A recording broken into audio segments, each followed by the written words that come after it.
श्रुतजलधिपारगेभ्यः स्वपरमतविभावना पटुमतिभ्यः सुचरिततपोनिधिभ्यो नमो गुरुभ्यो गुणगुरुभ्यः। छत्तीसगुणसमज्ञे पंचविहाचारकरणसन्दरिसे शिष्यानुग्रह कुशले धम्मायिरे सदा वन्दे। गुरुभक्ति संयमेन य तरन्ति संसारसायरं घोरं छिन्नन्ति अट्ठकम्मं जन्ममरणं न पावेन्ति।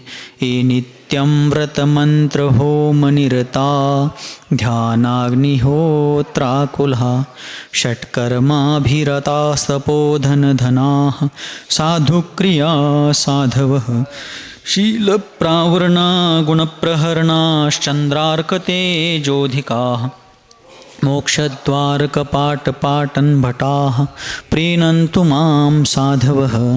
गुरवः पान्तु नो नित्यं ज्ञानदर्शननायकाः चारित्रार्णवगम्भीरा मोक्षमार्गोपदेशकाः। इच्छामि भन्ते आयर्य भक्ति कावसगुकौतसालोचों सम्मनान सम्मदंसन सम्मचरितजुत्तानं पंचविहाचाराणमायिरीयाणं आयारादिसुज्ञानोपदेशयाणं वज्झायानं तीरयन गुणपालन रयाणं सव्वसाहूनं सयानिच्चकालम् अंचेमि पूजेमि वन्दामि नमंसामि दुःखखौ कम्मखौ बोहिलाओ सुगैगमनं समाहिमरणं जिनगुणसम्पत्तिहो मज्झं सिद्धान्नत्वार्हदादींश्च चतुर्धाराधनाफलं क्रमेणाहं ध्रुवं वक्षे स्वस्वरूपोपलब्धये। नमोस्तु जिनवाणी माता, नमोस्तु आचार्य श्री, नमोस्तु नमोस्तु नमोस्तु। परम पूज्य आचार्य भगवान श्री अमित गतिजी मुनिराज द्वारा विरचित ग्रंथराज श्री मरणकंडिका परमागमामध्ये तर आपण सर्वांनीच, हम सभी लोग यहाँ पर बहुत भाग्यशाली हैं कि आचार्य श्री अमित गतिजी मुनिराज ने इस परमागम में, इस ग्रंथ में अनादिकाल से जन्म मरण का दुख भोगने वाले जीवों को जन्म मरण के दुख से हमेशा हमेशा किस प्रकार छुटकारा प्राप्त किया जा सकता है, इसके बारे में मार्गदर्शन किया है। विश्व में बहुत सारे तत्वदर्शन है, विश्व में बहुत सारी धार्मिक सांप्रदायिक मान्यताएं हैं, किंतु एकमात्र जैन धर्म है कि अन्य धर्मों ने, संप्रदायों ने जीवन जीना कैसे ये सिखाया है, किंतु जैन दर्शन जीवन किस प्रकार से जीना है और उस सार्थक जीवन का समापन किस प्रकार सफलतापूर्वक समाधिपूर्वक करना चाहिए, इस बात का मार्गदर्शन किया है। ऐसा यह वीतराग सर्वज्ञ प्रणीत दर्शन है और हम सभी अत्यंत पुण्यशाली हैं कि हम उस जैन दर्शन के, जैन तत्वज्ञान के, जैन सिद्धांत के अनुयायी हैं। यहाँ पर आचार्य अमित गतिजी मुनिराज पृष्ठ क्रमांक 544 पर चल रहा है का 45 पर थे, 45 पर।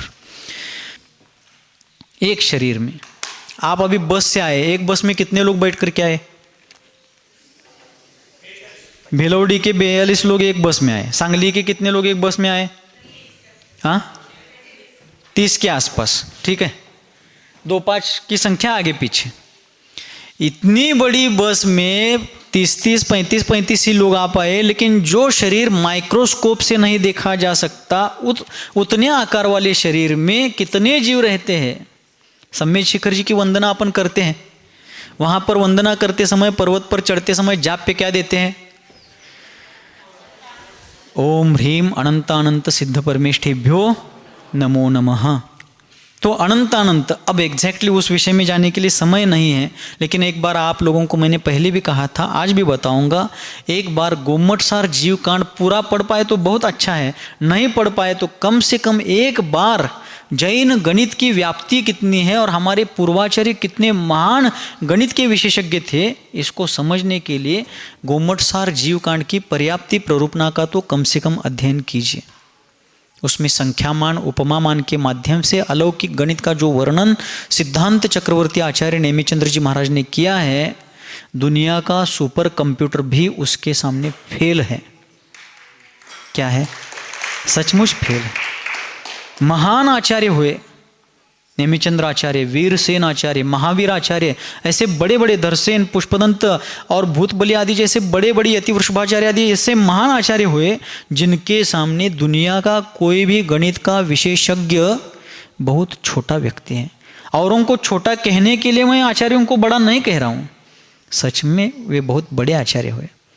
उनके गणित का वहाँ पर विषय पढ़ेंगे तो बुद्धि हैंग होती है। ऐसे वर्णन किया उन्होंने उपमामान संख्यामान का। तो आप लोग भी, मैं भी पढ़ूंगा, लेकिन मैंने गुरु कृपा से पहले पढ़ा है। पढ़ाए का मतलब सब कुछ हो गया ऐसा नहीं, और भी मुझे पढ़ना है, लेकिन आप लोग भी पढ़िए। वास्तव में जैन गणित क्या है, ये विश्व क्या है, अनंत किसे कहते हैं, अपन सहज में ही बोल देते। कब से संसार में अपन, बोलिए, अनादिकाल से। कब तक रहेंगे, अनंत काल तक रहना है तो फिर चातुर्मास की आवश्यकता ही नहीं है, पंच कल्याण करने की कोई आवश्यकता ही नहीं है। जल्दी से जल्दी संसार भ्रमण से मुक्त होना है, इसलिए देवशास्त्र गुरुओं की शरण में हम सब लोग पहुंच रहे हैं। तो हम अभी, आप लोगों ने उत्तर क्यों दिया अनंत अनंत काल तक, क्योंकि रूढ़ी में मुख में बैठ गया है। लेकिन एग्जैक्टली अनंत क्या है, अनंत तो बहुत बाद की बात है।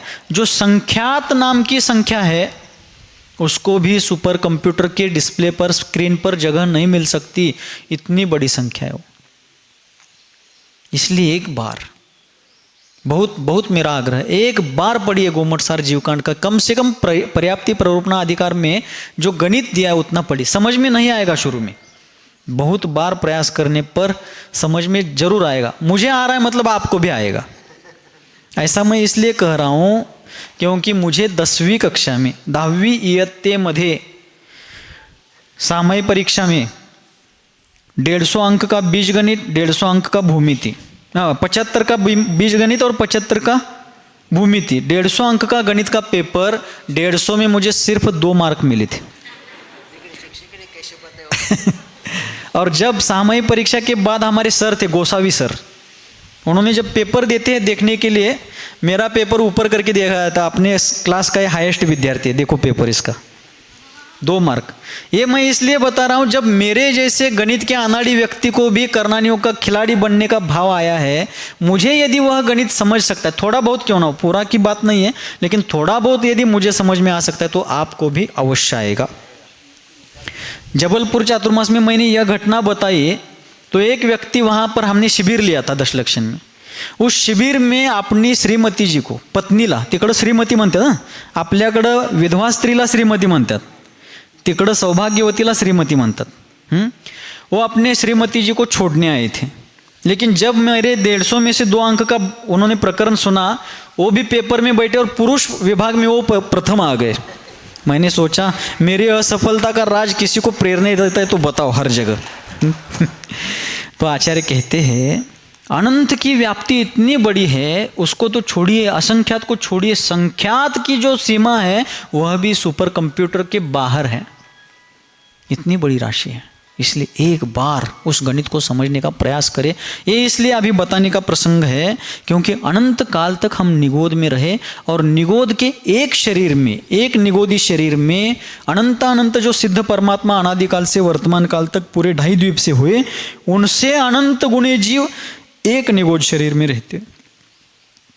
एका निगोदी शरीरामध्ये अनंत सिद्धांच्या अनंत पटीनं जीव राहतात। मग अशी निगोद शरीर किती आहेत? ऐसे निगोद शरीरों की संख्या कितनी? एक शरीर में इतने जीव हैं, निगोद शरीरों की संख्या कितनी है? फिर तुम्ही थंडीमध्ये रग घेता का नाही? रग, आता ते नवीन प्रकारचे रग आलेत की, त्यातनं एक धागा निकतो की तंतु, और रजाई आई नए प्रकार की, उसमें से एक धागा निकलता है, तंतु निकलता है, फाइबर। उसका अग्रभाग सुई से भी छोटा है, क्योंकि सुई का अग्रभाग भी छोटा मोठा होता है उसके साईज के अनुसार। उसके धागे किंवा ते रुईचं झाड असते चिकाचं, त्याचं फुल उडत असते बघा, ते म्हातारी म्हणत असते की त्याला, त्याचं एक केस, हे लगेच कळलं बघा, लगेच रिस्पॉन्स मिळाला। त्या म्हातारीचं जे केस असते, ती म्हातारी म्हणजे त्यातली आहे, नाहीतर आणि काय तर घोटाळा करून बसचिला। ते रुईच्या चिकाचे ते फुल उडते, ती म्हातारी, त्याचं जे केस असते त्याचा अग्रभाग, त्याचा शेंडा जो आहे, त्याच्या शेंड्यावरती सुद्धा आकाश प्रदेशाचे असंख्यात प्रदेश आहेत, आकाश द्रव्याचे असंख्यात प्रदेश आहेत। उसके अग्रभाग पर भी आकाश द्रव्य के असंख्यात प्रदेश है और पूरे 3 लोक के मिलकर के भी असंख्यात प्रदेश है, क्योंकि असंख्यात के असंख्यात भेद है, प्रकार है। ऐसे एक अग्रभाग पर यदि असंख्यात प्रदेश है तो 3 लोक के असंख्यात की संख्या कितनी बड़ी होगी, उसका सिर्फ अपन एक मोटा मोटा अंदाज कर सकते हैं। तो लोकाकाश के जितने प्रदेश है उतने लोकाकाश लेना है। उदाहरणार्थ आपल्या मराठीमध्ये सांगतो, एका एकरामध्ये किती गुंठे, ते एका एकरामध्ये जेवढे गुंठे आहेत तेवढे एकर घ्यायचं। आता एका एकरामध्ये जेवढे गुंठे तेवढे एकर घ्यायचं। तसं लोकाकाशाचे जेवढे प्रदेश आहेत तेवढे लोकाकाश घ्यायचं, कल्पनेनं घ्यायचं, नाही तर मापं टाकायला जाचील। आणि और उन सब लोकाकाशों के असंख्यात लोक प्रमाण, ऐसा शब्द आता है, उन सब लोकाकाशों के प्रदेशों का टोटल काउंटिंग करके, टोटल जमा करके जो अंक आएगा उतने निगोद शरीर हैं, और हर एक शरीर में अनंत सिद्धों के अनंत गुना जीव एक एक शरीर में, और वे सभी जीव एक साथ जन्म लेते हैं, एक साथ मरते हैं, एक साथ श्वासोच्छ्वास लेते हैं, एक साथ श्वासोच्छ्वास छोड़ते हैं, इत्यादि सभी चीज़ें एक साथ होती है, और सभी एक ही शरीर के स्वामी हैं, उस शरीर में रहने वाले जीव, इसलिए उनको साधारण वनस्पति कहते हैं। और आप लोग जो भी खाते होंगे, आलू प्याज वगैरह, जमीन कंदमूल, उस कंदमूल नामक उस वनस्पति के आश्रय से है तो प्रत्येक वनस्पति, लेकिन उसके आश्रय से साधारण वनस्पति रहते हैं जिनको निगोदी जीव कहते हैं। आचार्यों ने कहा कि एक प्याज में कांदा, एका कांद्यामध्ये सुई खुपसून जर काढली बाहेर लगेच, त्याच्यावरनं काय थेंब थेंब असा रस पडणार नाही, पण त्याला ओलसरपणा जरा येणार की त्या सुईला। उस सुई के अग्रभाग पर लगे हुए रस में इतने केंद्रीय साधारण जीव है वनस्पति का एक, कि उसमें से प्रत्येक जीव ने यदि कबूतर के बराबर आकार धारण कर लिया तो पूरे विश्व में समाएंगे नहीं, इतने जीव उस रस के अग्रभाग में, सुई के अग्रभाग पर लगे हुए रस में होते हैं। पण महाराज काय करायचं, त्याच्याशिवाय चवच येत नाही बघा, काय मस्त लागते। आता उन्हाळ्यात आंबीलमध्ये जरा लसूण घातलं तर काय महाराज तुम्ही सोडून बसलाय, मट्टा कसला लागतोय, झोप एका दणक्यात। ते तेवढ्या वेळापुरतंच, पण त्यातून अर्जित होणारं जे पाप असते, आणि महाराज थंडीच्या दिवसात आल्लं घातलेला चहा हे मस्तच, असं त्यावेळेपुरतं मस्त आणि हे होतंय, पण नंतर जे मिळणार आहे की नाही रिझल्ट, जबरदस्त। म्हणून आमचे आचार्य महाराज नेहमी सांगायचे, सन्मतीसागर आचार्य देव मराठी हिंदीमधले एक वाक्य नेहमी सांगायचे, गया घाटी हुआ माटी। ह्या घाटीच्या खाली एकदा खाल्लेलं पिलेलं उतरलं त्याचं मातीच होणार आहे। समजा पोटात गेल्यानंतर पण ती चव जर लागत राहिली असती, मग माणूस ढिल्लाच पडला नसता।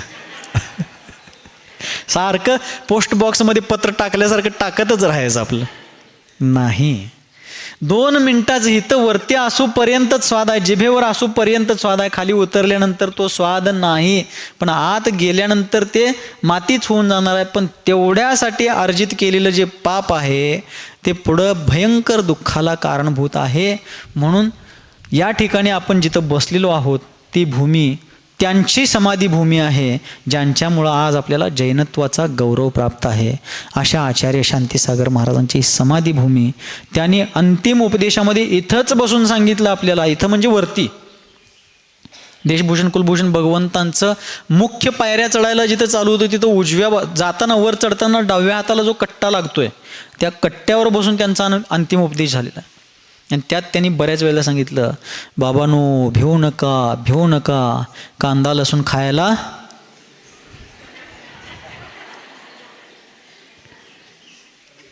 काय नाही तर म्हणा की मग का हसत उगच त्यातच सामील व्हायला लागलाय।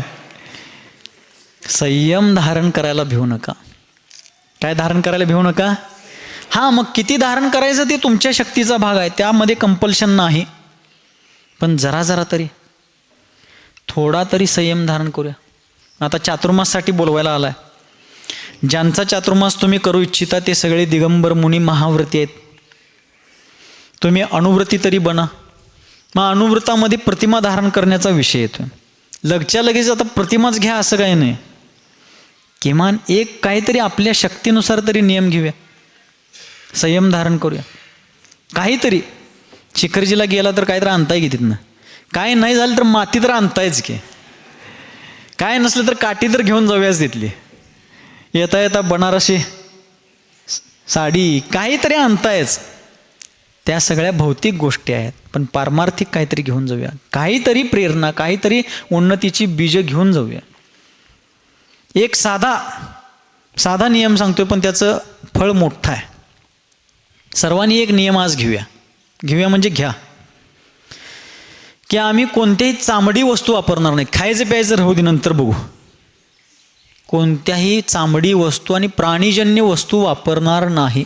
सौंदर्य प्रसाधन असतील, बेल्ट असतील, मनी बॅग असेल, ते खिशातलं पाकिट वगैरे जे काय असेल ते हे काही तेवढं बजेटवाली पण आहे त्याच्यात. काय चामडी वस्तू वापरणार नाही. आणि महिलांनी त्याच्याबरोबर आणखी एक नियम घ्यायचं, रेशमी वस्त्र वापरणार नाही. महाराज काय मस्त असते होती. एक रेशीम साडी बनवण्यासाठी 7,500 किड्यांना मारलं जाते. रेशीम किडे असतात. का मारलं जातं? कारण त्याची जी लाळ असते रेशीम किड्याची, त्या लाळेवर त्याचा लय जीव. कोणाचा कशावर जीव असेल काय सांगता येत नाही. त्याचा जीव लाळेवर, आणि ती लाळ शरीराला गुंडाळून घेते. आणि ती एवढी म्हणजे एवढी बारीक असते त्याचा धागा, की ते हातानं काढायला गेलं तर तुटणार आहे. म्हणून रेशीम किड्यांची पैदास आणि पालन करणारे जे लोक आहेत ते पूर्ण विकसित झाल्यानंतर त्या किड्यांना बुट्टीत भरून, तुम्ही कसं कचरा वगैरे बुट्टीत भरून घेताय, मुरूम माती काय असेल ते बुट्टीत भरून घेताय, तसं बुट्टीत भरून घेतल्यानंतर उकळतं पाणी असते ना, उकळत्या पाण्यात टाकतात. उकळत्या पाण्यात ती उकळून शिजून त्याचं शरीर सगळं, ते गोगलगाई एखादी मेलेली बघितलं असेल की त्याचं कसं दबल्यानंतर ते सगळं पाण्यासारखं शेंबडासारखं बाहेर पडतं, तसं त्याच्या शरीरातलं सगळं ते निघून जाते त्या पाण्यातच. आणि धागा तेवढा व्यवस्थितपणे काढता येतोय, म्हणून तसं मारलं जातं. आणि एक साडी रेशमाची बनवण्यासाठी 7,500 रेशीम किड्यांना मारलं जाते. मग किमान रेशमी वस्त्रांचा त्याग आणि चामडी वस्तूंचा किंवा प्राणीजन्य वस्तूंचा त्याग एवढं तरी करताय का बघा. शेवटी लोकशाही आहे, जबरदस्ती नाही. ही प्रेरणा आहे, ती पण एवढ्यासाठी की ज्या भूमीत आपण बसलोय त्या भूमीमध्ये संयमाचा महामेरू, ज्यांनी आपल्या समर्थ स्कंधांवरती, आपल्या समर्थ खांद्यांवरती समस्त जनशासनाचा भार पेलला आणि तो रथ पुढं खेचला दलदलीतनं, आणि आज तो चालता केलेला आहे. आपण त्याच रथाचे अनुयायी आहोत. म्हणून ही प्रेरणा आहे, बाकी स्वतंत्र भारत आहे. ठीक आहे. तर यासाठी आचार्य सांगतात की एका निगोदी शरीरामध्ये अनंतानंत जीव राहतात. अशा असंख्यात लोकप्रमाण शरीरं आहेत, आणि तशा निगोदामध्ये अनंत काळापर्यंत आपण सगळे राहिलो. तिथून बाहेर पडल्यानंतर इतर एकेंद्रिय पर्यायामध्ये 5 प्रकारचे जे स्थावर जीव आहेत. कोणते कोणते?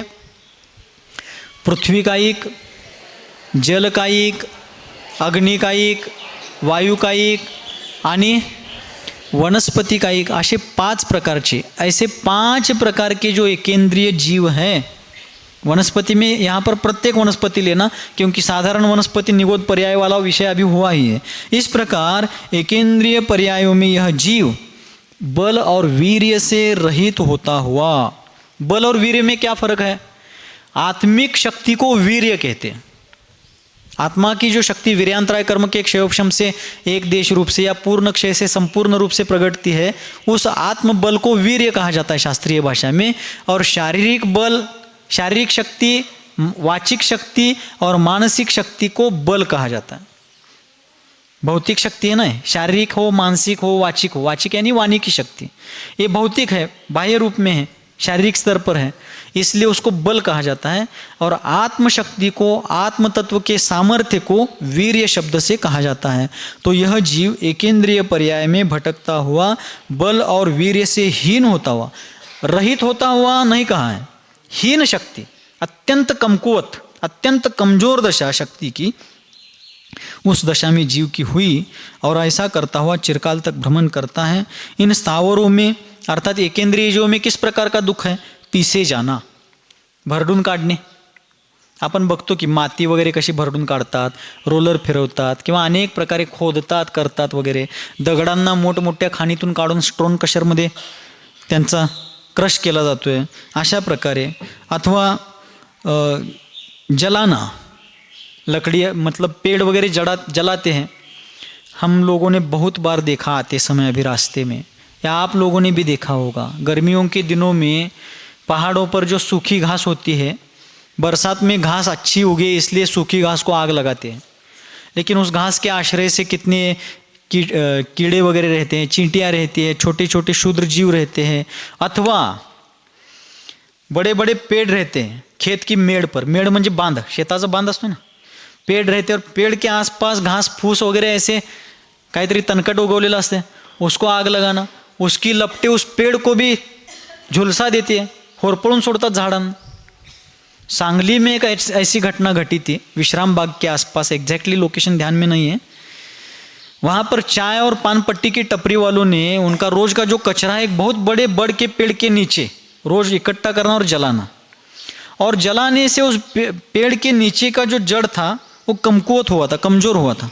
और दुर्भाग्य से आष्ट्याचं जे डांगे कॉलेज है, वो डांगे कॉलेज की विद्यार्थियों से भरी बस वहाँ से जाने को, उस पेड़ के नीचे आने को, और वो पेड़ पूरा उस बस पर गिरने को. झालती काय घटना, 4-5 वर्षाच्या दरम्यानची घटना असेल. वो पेड़ का पेड़ नष्ट हो गया और उस पेड़ के गिरने से उस बस में बैठे हुए लगभग सभी लोग मृत्यु के गाल में, काल के गाल में चले गए. वो निमित्त नैमित्तिक संबंध है, लेकिन एकेंद्रीय जीवों को इस प्रकार से तकलीफ दी जाती है. अथवा लॉन, आप लोग विवाह समारोह में, नामकरण समारोह में या और किसी भी कार्यक्रम में लॉन में कार्यक्रम आयोजित करते हैं, किसी के आयोजित कार्यक्रम में जाते हैं, लॉन पर बैठना, खेलकूद करना. अथवा डॉक्टर्स बताते हैं कि घास पर चलने से, घास म्हणजे गवत, मराठीत घास म्हणजे हां, आणि हिंदीत घास म्हणजे गवत.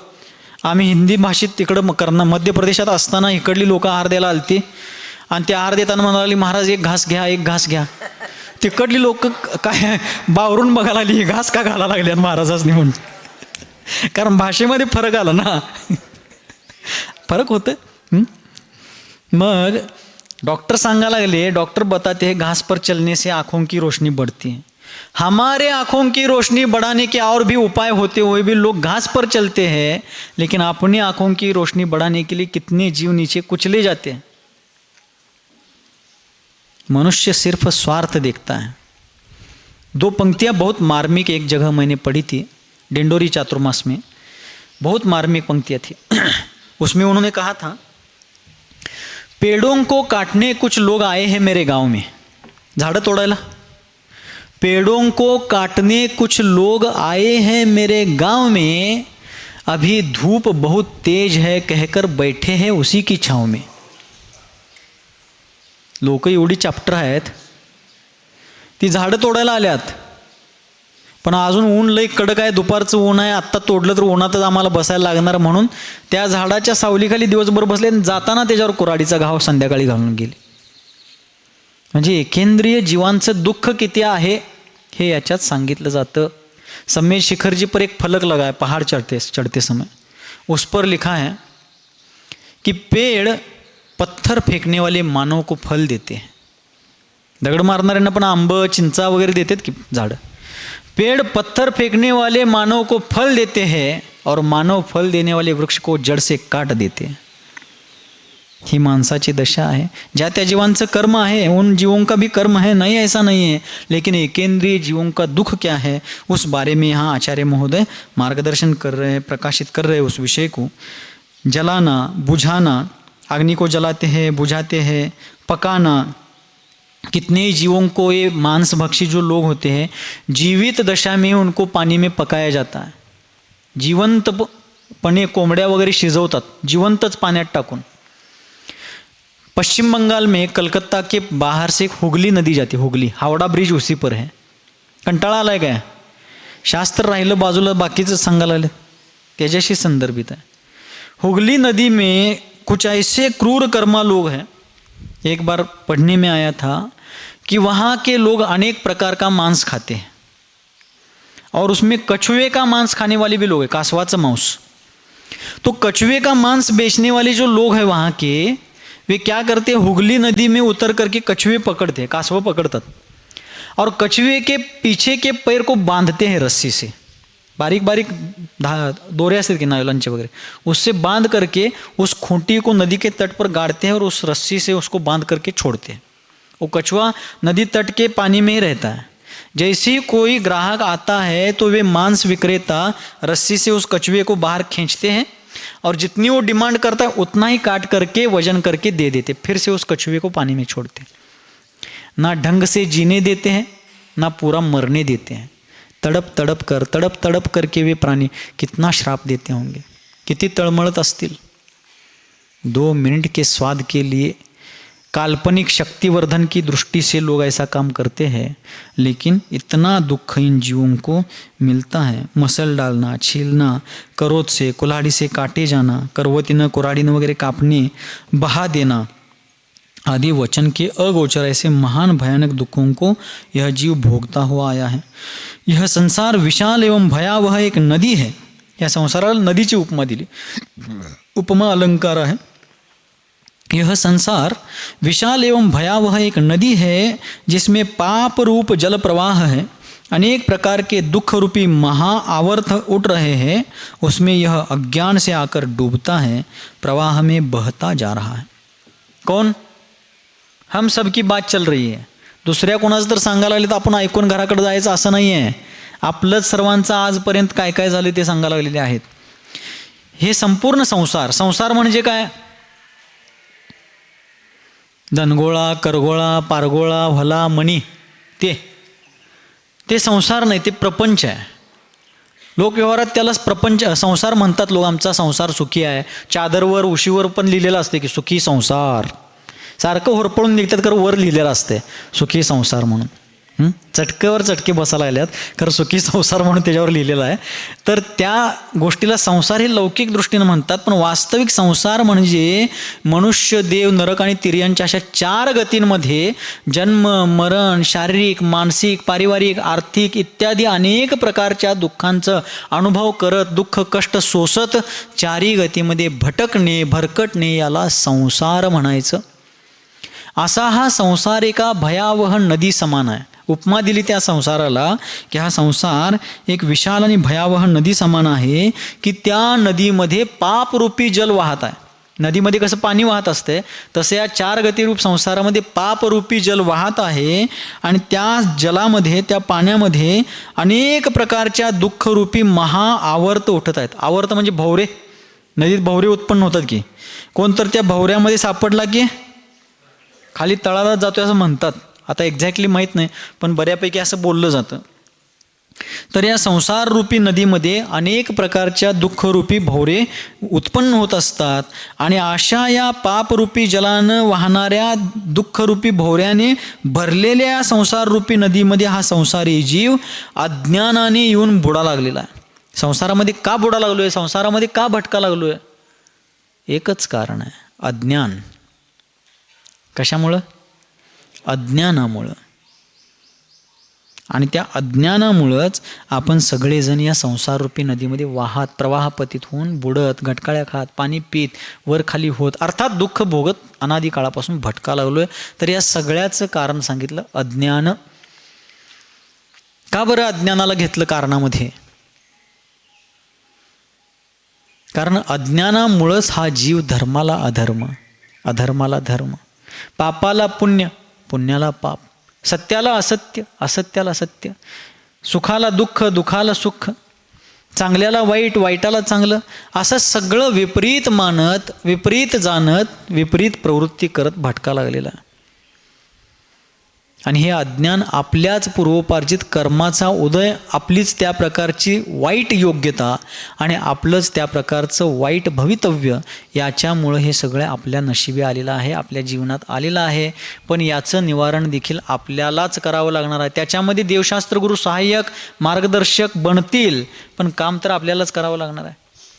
आचार्य महाराजांनी अंतिम उपदेशामध्ये सांगितलं, स्वयंपाक जेवण, स्वयंपाक जेवण, पुढं काय सांगितलंय?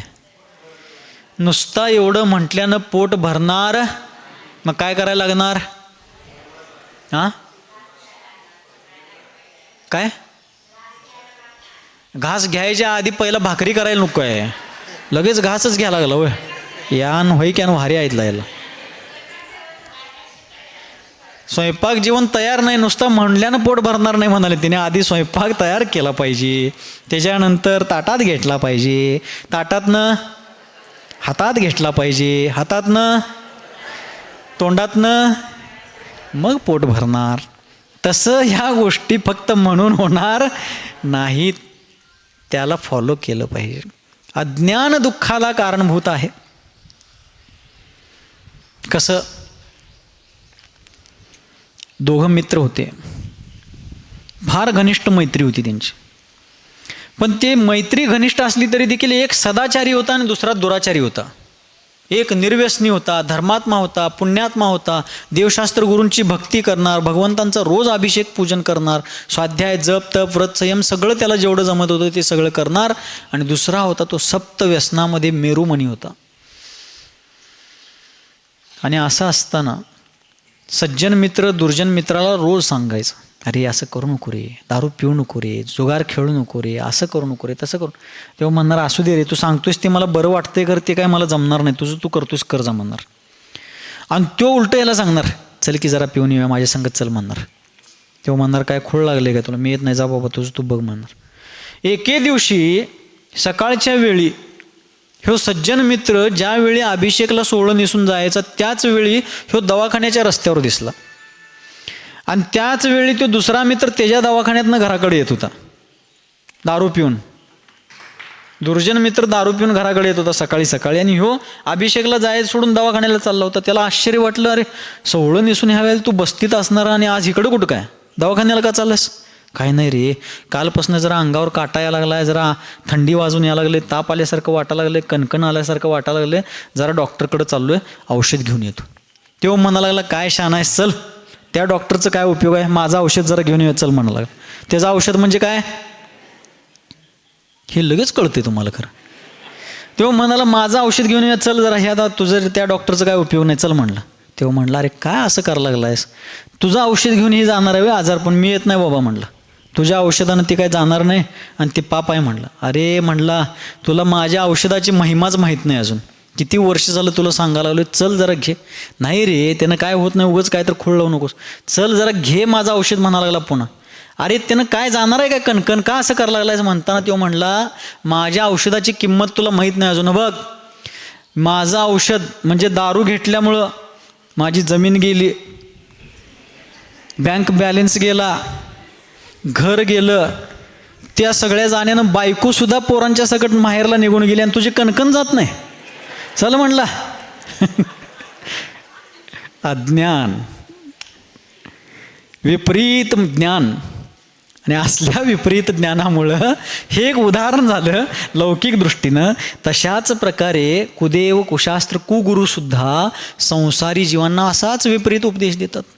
पशुबळी द्या, नरबळी द्या, त्या देवाला प्रसन्न करा, ह्या देवाला प्रसन्न करा, हे काय मंडूक विधान करा, महामृत्युंजय विधान करा, असलं सगळं मिथ्या उपदेश देतात. काल सर्प आज सर्प आणि उद्या बी सर्पच.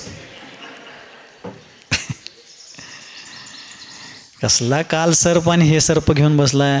एकच सर्प आहे या संसारामध्ये, मोहरूपी सर्प, मोहनीय कर्मरूपी सर्प आहे. त्याच्या दंशामुळेच हे सगळे संसारी जीव विषाक्त झालेले आहेत. त्याचं विष उतरवायची एकच औषधी आहे, नागदमनी औषधी, ती म्हणजे जिनेंद्र भक्ती. वीतराग सर्वज्ञ भगवंतांची भक्ती, त्यांच्या आज्ञेचं यथाशक्ती पालन, हे एकच त्या नागाचं विष उतरवण्याचं एक नागदमनी औषध आहे. गरुडमणीसुद्धा त्याला म्हटलं तरी चालेल. तर आपण सर्वांनी त्याचंच सेवन करावं, कारण अज्ञानामुळंच आम्ही सगळेजण दुःखी आहोत. बरोबर. एक प्रश्न विचारतोय तुम्हाला. रस्त्याला एक भिकारी बसला, आमराईच्या चौकात बसलाय असं धरूया आपण, आणि आमराईच्या चौकात बसून तो भिकारी भीक मागायला लागला. त्याच्या कटोरीमध्ये कोणतरी टाकलेले पैसे आहेत. 1 रुपये, 2 रुपये, 5 रुपये, 10 रुपये असे टाकलेले 5-50 रुपये त्याच्या त्या कटोरीमध्ये आहेत. त्या भिकाऱ्याला धनवान म्हणणार का नाही तुम्ही? लवकर सांगा, उशीर व्हायला लागला. भिकाऱ्याला धनवान म्हणणार का नाही? नाही. बरं, आणखीन एक प्रश्न आहे त्याच्याशी संबंधित. किती धन असल्यावर तुम्ही धनवान म्हणणार व्यक्तीला? लवकर लवकर बोला. अमुक एवढं लाख रुपये, कोट रुपये, अरब रुपये, खरब रुपये, मिलियन, बिलियन, ट्रिलियन, एवढे अमुक एवढ्या आकड्यामध्ये संख्येमध्ये पैसे असतील तरच आम्ही त्याला धनवान म्हणणार. सांगा सर, सांगा.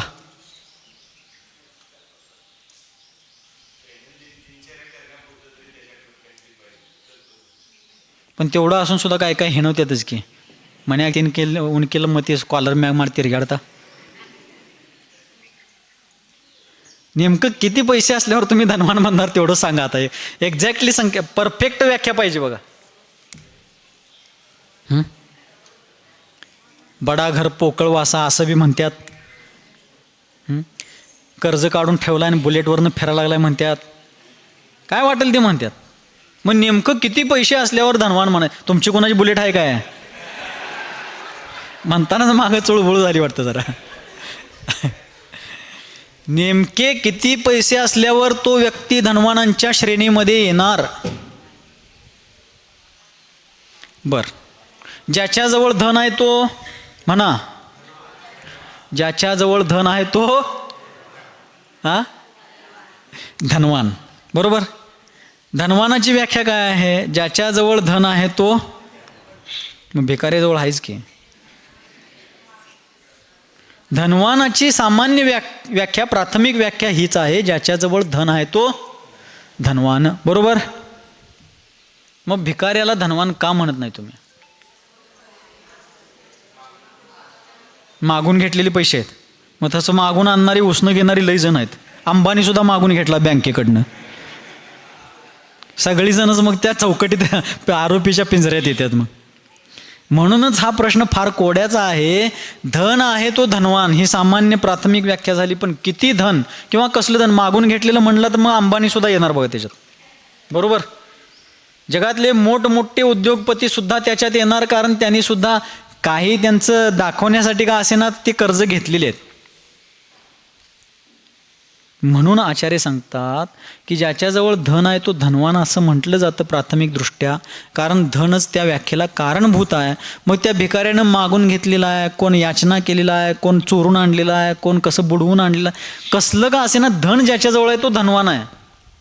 पण असून देखील भिकारी एवढ्यासाठी भिकारी आहे कारण त्याचं धन त्याच्या अन्न, वस्त्र आणि निवारा ह्या मूलभूत दैनिक गरजांना पूर्ण करण्यासाठी समर्थ नाही आहे. आणि त्याचबरोबर ते धन लाचारीनं, काकुळतेनं, दुसऱ्यांच्याकडं हात पसरून भीक मागून कमावलेला असल्याकारणानं त्याला ते सन्मान प्रदान करणारं नाही आहे. तसंच विश्वातल्या प्रत्येक जीवाजवळ ज्ञान आहे. ऐकायला लागलंय? विश्वामध्ये असणारा, 3 लोकात असणारा प्रत्येक जीव ज्ञानवान आहे, कारण ज्ञान हाच जीवाचा मूळ परिचय प्रदान करणारा, जीवाची ओळख निर्माण करणारा, जीवाचं अस्तित्व दाखवणारा, जीवाला जिवंत ठेवणारा धर्म म्हणजे ज्ञान आहे. मग तो निगोदात असू दे किंवा सिद्धत्वाला प्राप्त झालेला असू दे, प्रत्येकाजवळ ज्ञान आहे. पण संसारी जीवांना आचार्य अज्ञानी म्हणा लागल्यात. का बरं? ज्ञान असून पण अज्ञानी. त्याचं कारण हे आहे, कारण आमचं ज्ञान त्या भिकाऱ्याच्या पैशासारखं आहे. आमचं ज्ञान वाईट वाटालंय काय? महाराज कसली आमची घरं, शेतीवाडी, पैसा अडका, गाड्या घोडा, आणि आम्हाला त्या भिकाऱ्याच्या दर्जाला बसवलं तुम्ही. उदाहरण आहे, त्या भिकाऱ्याचा पैसा लाचारीनं, काकुळतीनं हात पसरून मागितलेला आणि मूलभूत गरजांना देखील पूर्ण न करणारा, बाकी पद, प्रतिष्ठा, मान, सन्मान सोडूनच द्या, पण मूलभूत गरजा पूर्ण करण्यास देखील असमर्थ असणारा तो पैसा. म्हणून धन असून देखील तो धनवानांच्या श्रेणीत येऊ शकत नाही. तसंच हा संसारी जीव समूह ज्ञानवान असून देखील ज्ञानीजनांच्या श्रेणीत एवढ्यासाठी येत नाही कारण त्याचं ज्ञान हे मिथ्या ज्ञान, अज्ञान, विपरीत ज्ञान आहे. आणि ते अज्ञान, विपरीत ज्ञान हेच अनादिकालीन दुःखाला कारण बनलेलं आहे. कळलं? त्याच मिथ्या ज्ञानाचं निराकरण करून सम्यक ज्ञानाच्या रत्नदीपाच्या प्रकाशानं अंतर्विश्वाला प्रकाशित करण्यासाठी हे जीवन जगायचं आहे. बरोबर. ज्ञान समानन आन जगत में सुख को कारण, छडालामध्ये म्हणलं पंडित दौलतरामजींनी, या जगामध्ये ज्ञानासारखं सुखाचं दुसरं कोणतंही साधनच नाही आहे. आमचे आचार्य महाराज मराठीतलं एक वाक्य नेहमी सांगायचे, ज्ञानी तो समाधानी. काय म्हणायचे? ज्ञानी तो समाधानी. जो ज्ञानी आहे, खरा ज्ञानी आहे, तो आनंदी जीवन जगतो. आणि म्हणून आपण अज्ञानाचं निवारण करण्यासाठी थोडी थोडी जिनवानीची आराधना करूया, जरा जरा स्वाध्याय करूया. करणार का नाही? महाराज ना मग सैक सवडील. सैक सवड हत्तीत होईन, हत्तीत कोणाकोणाला लागते सांगा बरं? कन्नड सगळ्यांना येते का इथं बसलेल्या? आज तुम्ही कुंतलगिरीला आला,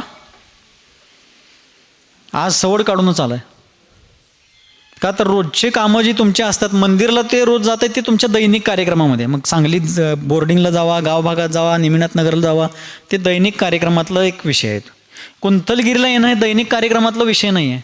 मग कामाची सारवासारव करून जरा त्यातच हे कुठंतर बसवून तुम्ही इथं आला म्हणजेच सवड काढून आला. मागच्या वर्षी तुमच्यापैकी बरेच लोक श्रवणबेळगोळला आले होते, संघ तिथं होता म्हणून, किंवा आधीमध्ये पण जात असाल, शिखरजीला पण जाता, ती सगळी कामं सवड काढून करताय. पाहुणे पैंचे कार्यक्रम असू देत, वृद्धिसूतक असू दे, तिकडं जायचं असलं तर सुद्धा सवड काढून जात आहे. पण जगाच्या पाठीवरती ही सगळी कामं दैनिक कार्यक्रमाच्या व्यतिरिक्त इतर कामं करताना प्रत्येक माणसं सवड काढून करतात. पण असं आजपर्यंत जगाच्या पाठीवर घडलंय काय की अमुक माणूस सवड काढून मेला? मला तर माहीत नाही, तुम्हाला माहीत आहे? अमुक गावातला, अमुक जिल्ह्यातला, अमुक तालुक्यातला, अमुक गल्लीतला, अमुक बोळातला आज्जा सवड काढला आणि मग झालं एवटास. पण उगाचच माणूस आवा आणतोय आम्हाला न मग सैक सवडील. यावाग साव बरतीत अवाग आगलान तुत्त आगला गा येना कया कोण देतल्या भाळ गडबड्या किती. ಯಾವಾಗ ಸಾವು ಬರ್ತಿದ್ದೆ ಅವಾಗ ಅಗಲಂತುತ್ತ ಅಗಲಾಗ ಕಯಾಂತುತ್ತ ಕೈಯಾಗ ಬಾಯಾಂತುತ್ತ ಬಾಯಾಗ ಹೊಂಟಾವ್ ಎಷ್ಟು ಬಿ ಜಾಗ ಹಿಡ್ರಿ निंद्रुला अजिबात. पण उगतच माणूस नाटक करतो, मरायला सवड नाही यान होई क्यान वारे. हां, म्हणून जरा जरा प्रयत्न केला तर आपण देखील जिनवानीची उपासना करू शकतो. बाकीचे सगळे द्रव्यानुयोगाचे, न्याय विषयाचे, कर्णानुयोगाचे किंवा व्याकरणासंबंधीचे ग्रंथ बघू नंतर आपण किमान प्रथमानुयोग तर वाचूया. महापुरुषांचं, महासतींचं जीवनचरित्र, त्यांनी किती संकटांमध्ये धर्मपुरुषार्थ केला, जंगलामध्ये सुद्धा त्यांनी कशा प्रकारे धर्म जगला. आणि ते कोणी सामान्य लोक नव्हती, राजाची मुलं होती, राजे होते, राजांच्या पत्नी होते. आणि तशा संकटकाळी त्यांनी तिथं धर्म जगला. सीतेला ज्यावेळेला गर्भवती अवस्थेमध्ये रामचंद्रांनी लोकापवादापायी त्याचं निराकरण होऊपर्यंत जंगलामध्ये सोडलं, ते सगळं सांगायला तर वेळ पण नाही, प्रकरण पण नाही आहे. पण ज्यावेळी सीता एकटीच जंगलामध्ये होती, सेनापती सोडून चालले, त्यावेळेला सेनापतीनं विचारलं सीतेला की राणी साहेबा, मी परत चाललोय, स्वामींच्यासाठी, रामचंद्रांच्यासाठी तुमचं काय निरोप आहे का? आत्ताची सीता असती तर अवंद वाटोळे आगले नंग वनवासदाग बिटाव सुकली यवाग निंद्रावेल असं म्हटली असते. पण असं म्हणायला आज लोक आपल्या मुलींची नावं सीता ठेवतच नाहीत का? नम पोरी मती येली वनवास बेको आता पल्लाद हेसर येईल बेळा म्हणतात. तर ती सीता ज्या वेळेला सेनापतीनं विचारलं, कृतांतवकर सेनापतींनी, की रामचंद्रांना तुमचा काय निरोप आहे का, संदेश आहे? ती सीता म्हणते, अरे हो वीरा, राम जी सो कहियो यू बात, रामचंद्रांना जाऊन ही माझी गोष्ट सांग, हा संदेश दे. लोक निंदा व शामको छोडा, धर्म न छोडो गात, पाप कमाए सो हम पाए, तुम सुखी रहो दिन रात. जाऊन सांगा सेनापती रामचंद्रांना की मला लोकांच्या अपवादासाठी तुम्ही जंगलात सोडलात, सोडून द्या, काय हरकत नाही. एक सीता गेली तर तुम्हाला अनेक सीता मिळतील. पण लोकांनी अपवाद घेतला म्हणून जसं सीतेला सोडला तसं उद्या अज्ञानी लोक वीतराग सर्वज्ञ भगवंतांनी सांगितलेल्या विश्ववंदनीय जगतबंधू जैन धर्मावरती जर बोटं उचलली, जैन धर्माची निंदा केली, तर सीतेला सोडला तसं जैन धर्माला सोडू नका. मी पाप केलोय म्हणून आज वनवासात आहे, पण मला सोडला म्हणून तुम्ही दुःखी होऊ नका. तुम्ही राम राज्य करा. राम वनवासाला चालले होते, त्यावेळेला सीतेला कळलं राम वनवासाला चाललेत, पळत आली, मी पण येणार तुमच्या संग. राम म्हणले, सीते अगं तू जनक महाराजांची कन्या आहेस, अयोध्या नरेश महाराज दशरथांची सून आहेस, तुझ्या जीवनामध्ये सावली सोडून तू ऊन सुद्धा कधी बघितली नाहीस, जंगलातलं जीवन तुला कसं पेलवणार? जंगलातल्या रस्त्यावरती खाच खळगे दगड धोंडे काटे कुटे असणार आहेत, तुला ते पेलणार नाही, येऊ नकोस सीते.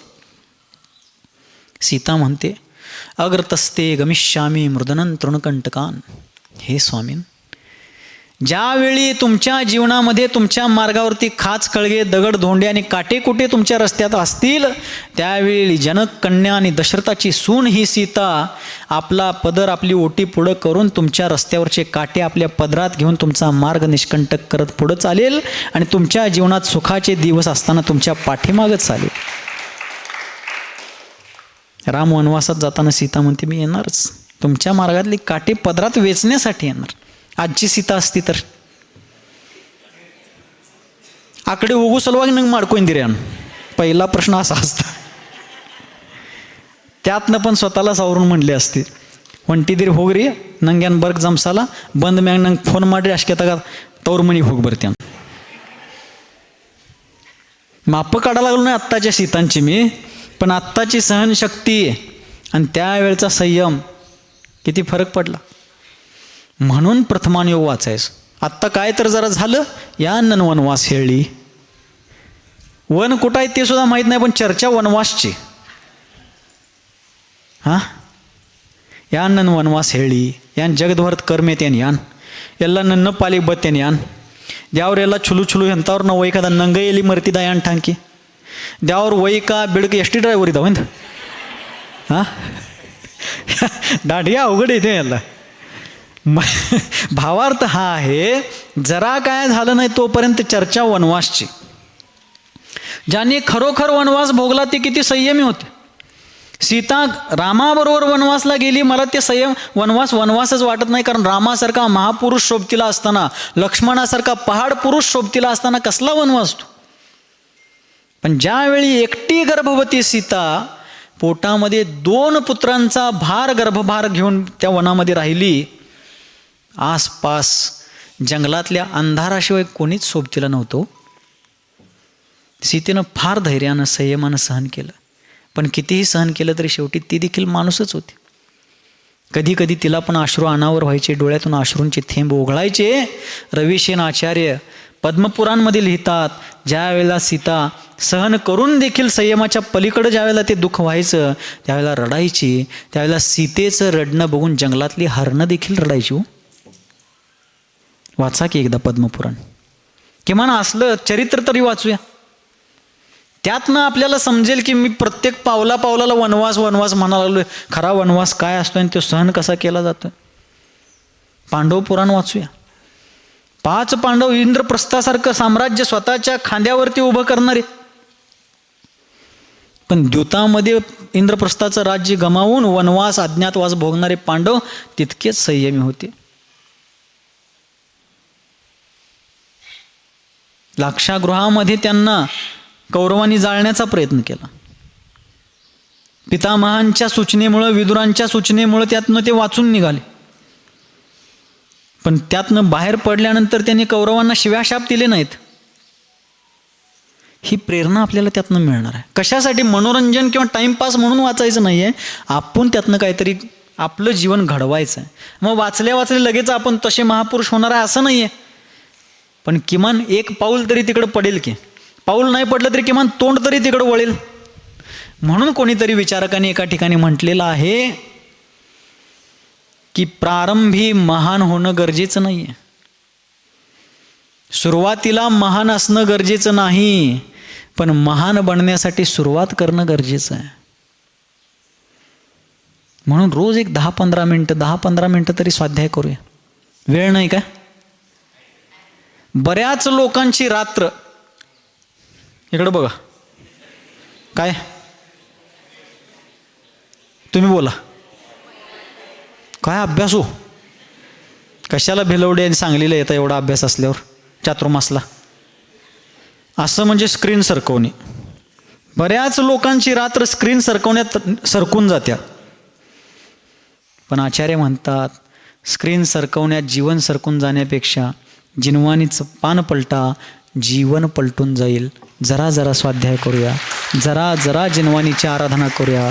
अज्ञान अंधकाराचं निवारण होईल. सम्यक ज्ञानाच्या प्रकाशामध्ये संपूर्ण मिथ्यात्वादी पापाचं निवारण होऊन हा जीव अनादिकालीन संसारात भरडणारा भरकटणारा जीव मोक्ष मार्गाचा पथिक बनेल, महावीरांच्या महामार्गाचा पथिक बनेल. म्हणून या ठिकाणी आचार्य सांगतात की अज्ञानामुळं हा जीव या संसारात भटका लागला. मूळ कारण काय आहे? अज्ञान. आमचे आचार्य महाराज सन्मती सागरजी महाराज एक दोहा नेहमी सांगायचे. ते म्हणायचे, तन रोगों की खान है, धन भोगों की खान. तन म्हणजे शरीर. या शरीरामध्ये हजारो रोग भरलेले आहेत. काही व्यक्त आहेत, काही अव्यक्त आहेत, काही प्रगट आहेत, काही अप्रगट आहेत. कुंद भगवंतांनी भाव पाहुड ग्रंथामध्ये सांगितलं की आमच्या एक एक अंगुलीमध्ये 96 रोग आहेत. किती मोजायला बसशीला लगेच, मोजलं तरी ते का सापडणार नाहीत. काही व्यक्त असतात, काही अव्यक्त असतात. आणि बाकी तर 5,68,99,584 इतकी रोगांची संख्या आहे. 7व्या नरकातल्या प्रत्येक नारकीच्या शरीरामध्ये इतके रोग एक साथ प्रगट असतात. 6व्या नरकात त्याच्या निम्मे, 5व्या नरकात त्याच्या निम्मे, 4थ्या नरकात त्याच्या निम्मे, निम्म करत पहिल्या नरकापर्यंत यायचं. हे सगळं भोगलेलं. तन रोगों की खान है, धन भोगों की खान. धन पैसा गृहस्थांच्या जवळ असेल तर गृहस्थ अन्न वस्त्र निवारा दान पुण्य इत्यादी कोणत्याही गोष्टी करतील. कन्नडमध्ये आमचे आचार्य महाराज सांगायचे पैसा म्हणजे काय? दोड्डिद्र दोड्डाप्पा. दोड्डिद्र दोड्डाप्पा. पैसा असला तर मान सन्मान पण असतोय. आणि दुसरी एक गोष्ट सांगायची, रॉक्किद्र स्वक्किल्दर वली मुंदीन बॅक. पैसा असला तर माणसाला जरा ताव पण असतोय. पण हा पैसा दान पुण्याबरोबरच प्रापंचिक विषयांसाठी आहे. तन रोगों की खान है, धन भोगों की खान. ज्ञान सुख की खान है, दुःख खान अज्ञान. ज्ञान ही सुखाची खान आहे आणि दुःखाची खान. खान म्हणजे भंडार, मोठा साठा. दुःखाची खान हे अज्ञानच आहे.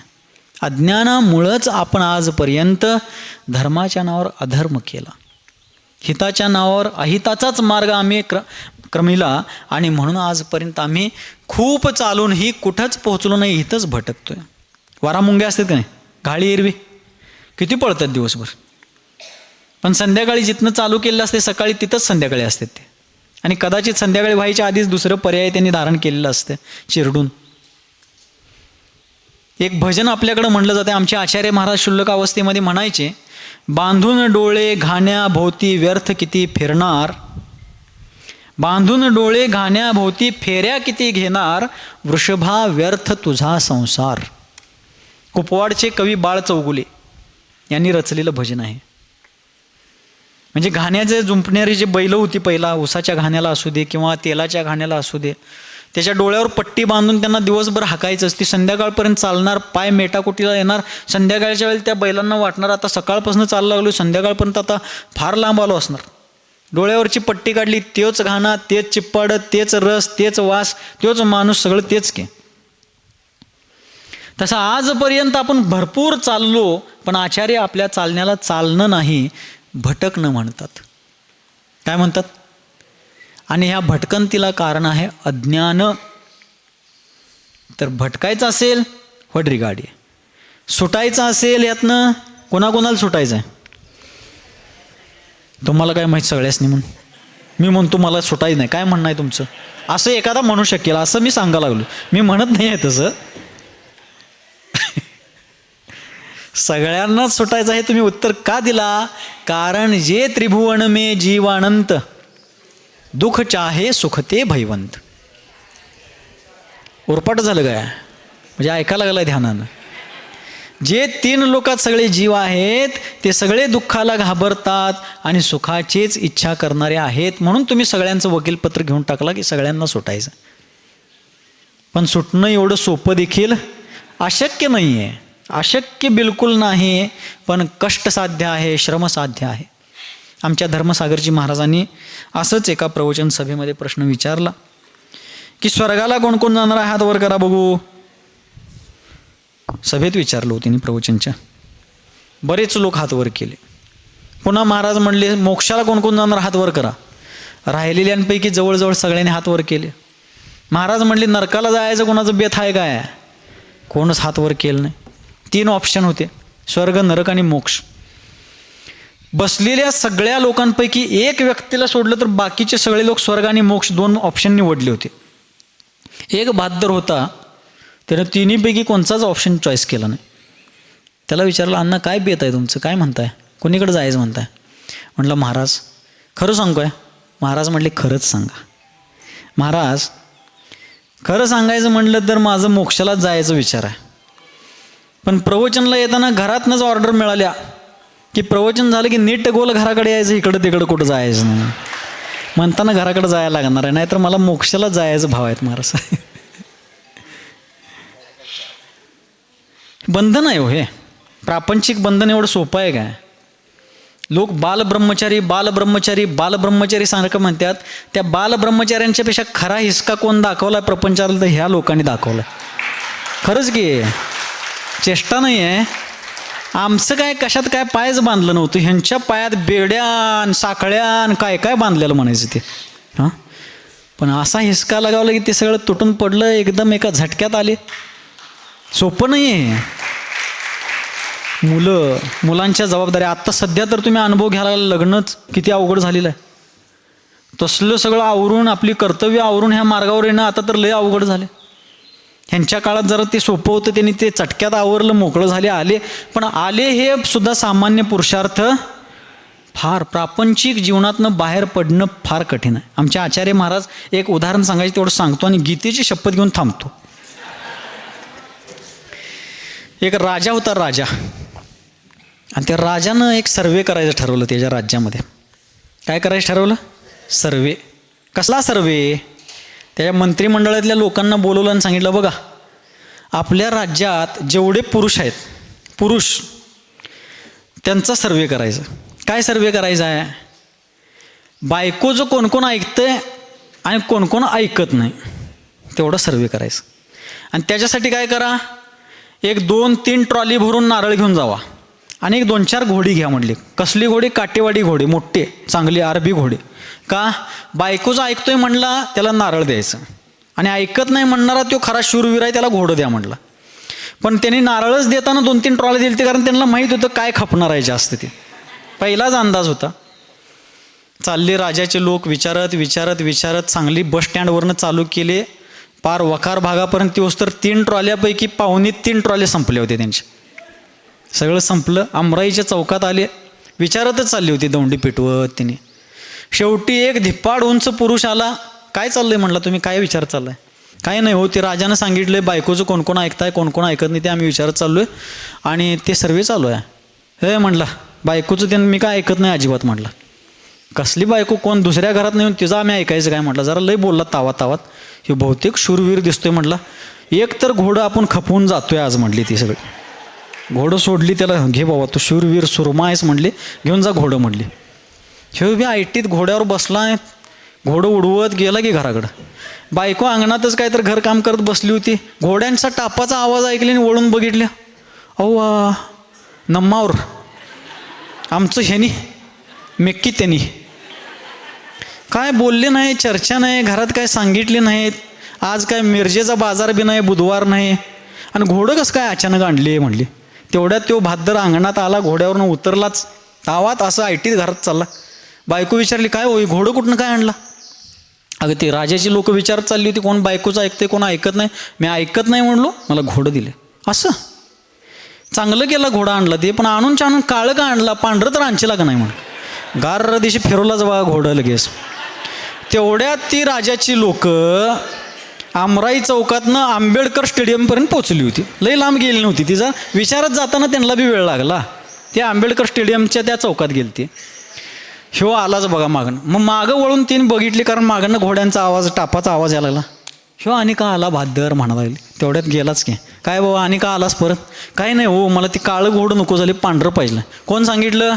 बायकोनं सांगितलं. घोडा आणि इकडं हे नारळ घे, नीट गोल घराकडं जायचं म्हणून. ह्या उदाहरणातनं सांगायचं काय, प्रापंचिक बंधनातनं सुटणं एवढं सोपं नाही, फार अवघड आहे.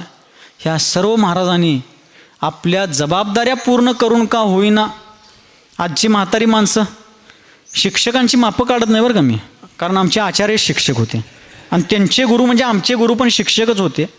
पण बरेच शिक्षकसुद्धा आम्ही आज बघतो रिटायरमेंट झाल्यानंतर आता टाईम जाणार कसं, काय तर खोकं टाक, काय तर इन्व्हेस्टमेंट कर, कुठं तर दुकानात जाऊन बस, काय तर करणारच. पण बस्तीला जावं, अभिषेक करावं, प्रतिमा घ्यावी, मिथून म्हणतोय तसं, किंवा आणि काय तर सत्संगती करावी, कुठं तर काय तर बस्तीत स्वाध्याय चालू करावं, ते काय भानगड नाही, वेळ जात नाही त्यांचं, असं आहे. पण हे फार अवघड आहे. असलं तरी अशक्य नाही, प्रयत्न करणं गरजेचं आहे. आमचे आचार्य महाराज 2007 साली कवठे एकंदच्या पलीकडं नागाव आहे की, परवा आम्ही गेलो होतो सांगलीतनं, तिथंच त्या नागावचं पंचकल्याण होतं. 2007 साली आचार्य महाराज होते आमचे. त्यावेळेला महाराजजी पण होते, पण ते मुनी अवस्थेमध्ये होते. मी ब्रह्मचारी होतो. स्वाध्याय चालला होता आणि 63 शलाका पुरुषांचं प्रकरण चाललेलं असताना त्यात 24 तीर्थंकरांचा विषय होता. आणि त्यातच एक गोष्ट मध्ये आली की वर्तमानातल्या 24 तीर्थंकरांपैकी 19 तीर्थंकर हे घर गृहस्थी प्रपंच करून, लग्न करून, मुलं बाळं, शेतीवाडी, राज्य कारभार करून मग दीक्षा घेतली आणि 5 तीर्थंकर बालब्रह्मचारी आहेत. असं झाल्या हे वाक्य वाचल्या आचार्य महाराज सन्मतीसागर महाराज म्हणले, हे काय हरकत नाही, मग आमची मेजॉरिटी आहे म्हटली. तिने काय म्हटले? आमची मेजॉरिटी आहे, कारण 24 पैकी 19, निम्म पण नाही हो, जवळजवळ 1/3पेक्षा एक जास्तच की. हां म्हणजे 1/3 काय 3/4, 150 पैकी 2 मार्क म्हणून सांगितलोच मी आधी. 3/4ला पण जास्तच हो. साई चौक 18, साई चौक 24, साईत्रिक 18, हे 19 तीर्थंकर होते. आत्ता बघा इथं लगेचच मिळालं तुम्हाला बघायला. साई चौक 24 हे साईत्रिक 18ला एक जास्तच हो, 19.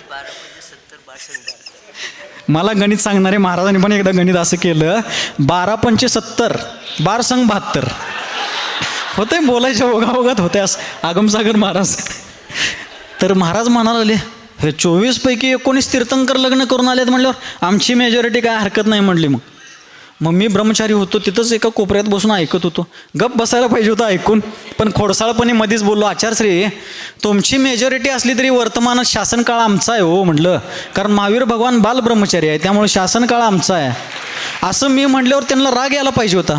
पण रागावतील ते सन्मतीसागर कसले, शांतीची ती प्रतिमूर्ती होते. हसत हसत माझ्यासारख्या लहान मुलाला म्हणले, अरे तू वकील व्हायला पाहिजे होतास रे. माझ्या आणि त्यांच्या वयात 63 वर्षांचा फरक. किती?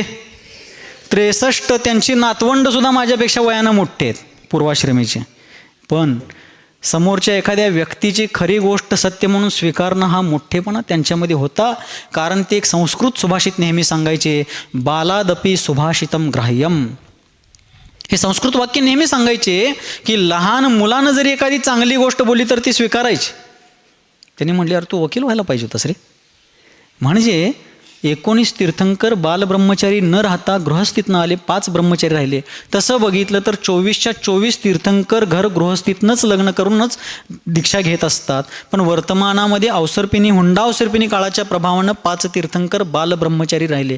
मग कोणी म्हणू शकाल की तीर्थंकरांना माहीत असते की नाही संसार निसार आहे ते, मग लग्न आणि कशाला करून घेतले? तर त्यांचं पुण्यच इतकं प्रबल असतं, भवितव्यता त्या प्रकारची असते. आणि त्याचबरोबर तीर्थंकर हे जगद्गुरू असतात. कसे असतात? फक्त मुनींचे गुरु नसतात, ते जगद्गुरू. जगातल्या राजांचे पण ते गुरु आहेत, गृहस्थांचे पण गुरु आहेत, मुनींचे पण ते मुनी झाल्यानंतर, अरहंत झाल्यानंतर गुरु बनतात.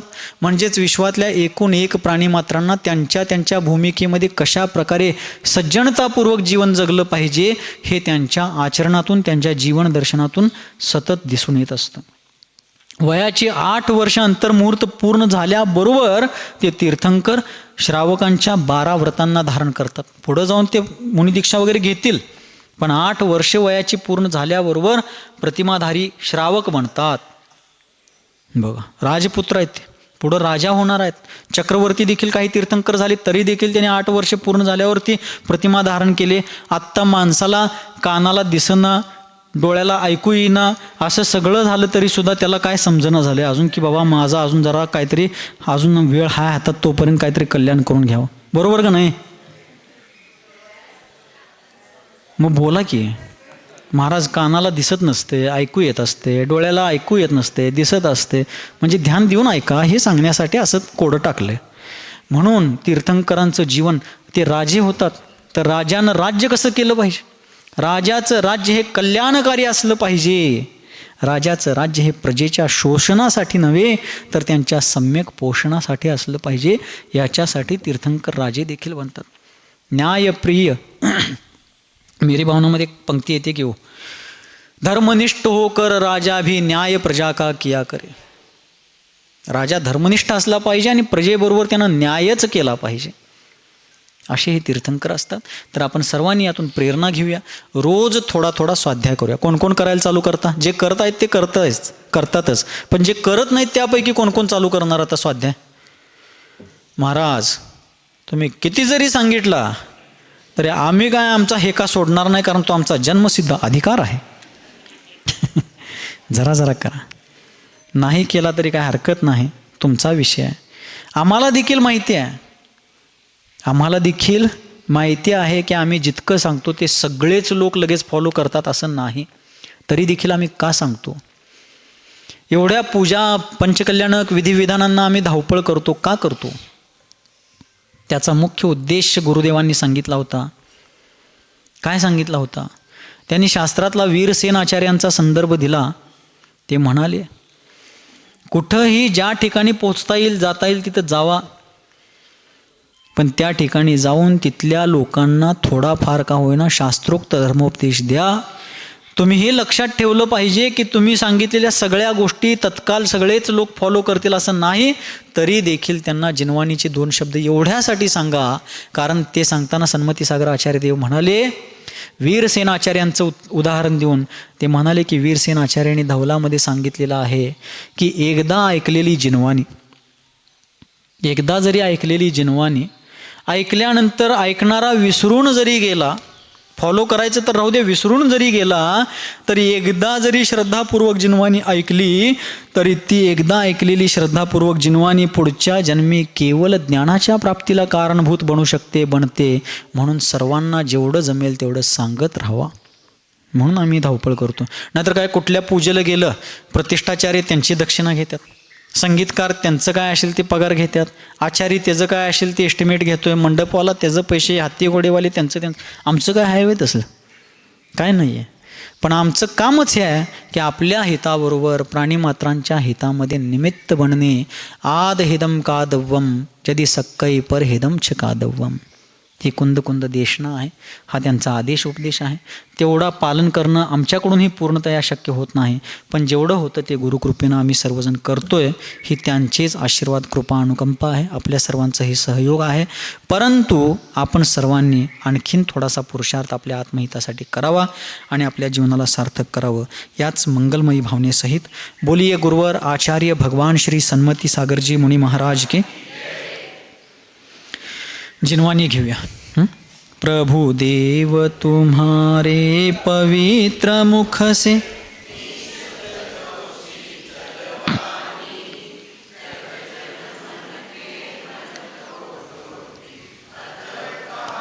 हो कम खो बोहिलाओ सुगई गमनम समाहि मरणम जिनगुण संपत्ति हो मज्जम. बोधि समाधि परिणाम शुद्धि स्वात्मोपलब्धि शिव सौख्य सिद्धि. चिंतामणिं चिंतित वस्तु दाने त्वां वंदमानस्य ममास्तु देवी. नमोस्तु जिनवानी माता, नमोस्तु.